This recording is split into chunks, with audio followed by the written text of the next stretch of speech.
तो मेष राशि के जातकों की हम बात करें, सबसे पहले हम चूंकि बात कर रहे हैं मेष राशि के लिए, तो अप्रैल एंड तक गुरु महाराज आपके लगन से यानी कि मेष राशि से गोचरमान में हैं और अप्रैल एंड तक वो वहीं पर रहने वाले हैं। इसके साथ साथ शनि महाराज साल के अंत तक कुंभ राशि में ही गोचर करने वाले हैं। राहु मीन राशि में गोचर कर रहे हैं। बाकी जो प्लैनेट्स हैं उनका गोचरमान समय समय पर परिवर्तित होता रहेगा 30 से 50 दिन के अंतराल पर। तो सबसे पहले जानते हैं कि आपका ओवरऑल हेल्थ कैसा रहने वाला है।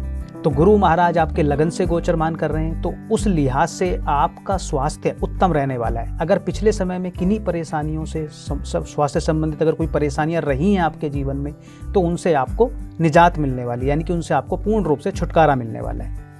इसके साथ साथ अगर आपकी प्रोफेशनल लाइफ की बात की जाए कि कैसा रहेगा आपके लिए आपका प्रोफेशनल लाइफ, चाहे आप नौकरी वर्ग से जुड़े हुए व्यक्ति हैं, चाहे आप व्यवसाय वर्ग से जुड़े हुए व्यक्ति हैं, तो शनि महाराज आपके 11वें घर में अपनी ही राशि से गोचरमान कर रहे हैं। तो आप समझिए कि आपकी इनकम पूरे साल बहुत अच्छी रहने वाली है, यानी कि आप जिस भी नौकरी में हैं, जिस भी आप व्यवसाय में हैं, वहाँ पर आपकी इनकम बढ़ी रहेगी और हर दिन नए इनकम के स्रोत बनते रहेंगे।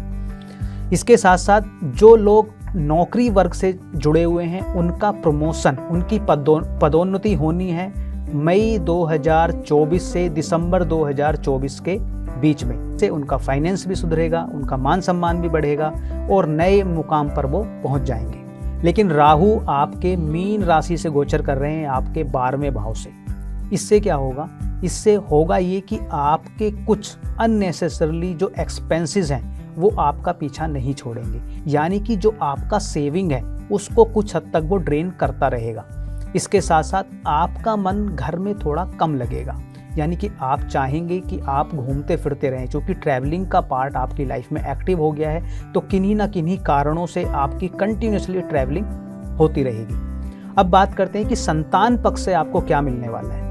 गुरु महाराज चूंकि आपके लगन से गोचरमान कर रहे हैं, यानी कि मेष राशि से गोचर कर रहे हैं, तो अप्रैल एंड तक अगर आप अपनी फैमिली प्लानिंग करना चाहते हैं या उसमें आप लगे हुए हैं, तो मान के चलिए कि आपको वहाँ से गुड न्यूज़ मिलने वाली है।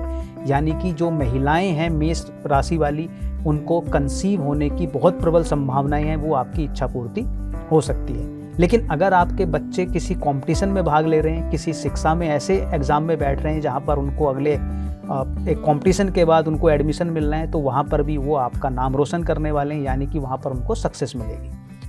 अब बात करते हैं कि भूमि के लिए या वाहन के अगर खरीदने का आपका मनोकामना है, क्या वो पूर्ण हो पाएगी? तो मान के चलिए कि इस साल के अंत तक आप भूमि या वाहन जरूर खरीद पाएंगे।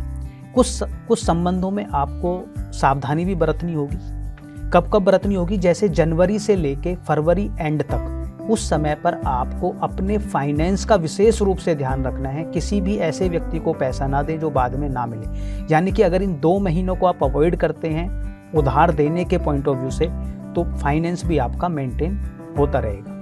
इसके साथ साथ ईयर के एंड में आके, यानी कि नवंबर और दिसंबर में आपको ध्यान रखना है वाहन चलाते समय। उन 2 महीनों में 2024 के यानी कि अंत में अगर आप वाहन चलाते समय सावधानी बरतेंगे तो वो समय भी टल जाएगा। लेकिन अगर आप लापरवाही बरतते हैं तो उस समय दुर्घटना के योग बन रहे हैं। तो आपको इन बातों का विशेष रूप से ध्यान रखना है। अपने 2024 को और बेहतर बनाने के लिए आप क्या कर सकते हैं? आपके लिए एक रामबाण इलाज है कि आपको पूरे साल नित्य प्रतिदिन सुंदरकांड का पाठ करना है।